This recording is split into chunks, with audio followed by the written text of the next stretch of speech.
In the book of Philippians, the Apostle Paul says some pretty challenging words. Do not argue or complain about anything.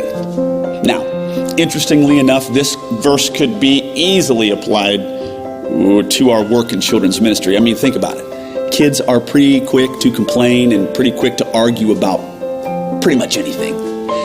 Yet, let's take a look at ourselves. How about me? How about you? If I were honest with myself, I actually complain quite a bit. Let's take this verse at face value. Let's say that I completely stopped verbally complaining and arguing. What then? Well, if I were to be honest with myself, the complaints that I am resisting having come out of my own mouth will probably still be brewing inside of my head and inside of my heart. While I might be able to keep myself from arguing or complaining out loud, the issue could still be quite unsettled in my heart.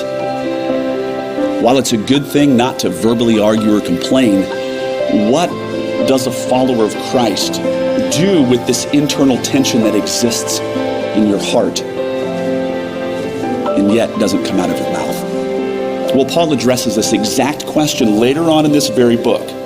And he shares, don't be anxious about anything, but in everything, by prayer and petition, present that request to God, and the peace of God, which transcends all understanding, will guard your hearts and your minds in Christ Jesus. Have you ever experienced a troublesome group of kids in ministry where you just felt like nothing was going right? Frustration mounted, maybe even a loss of joy and a feeling of anxious dread each week. Rather than fret about it, surrender those thoughts to God. He hears, He cares. Do you have tension in your life?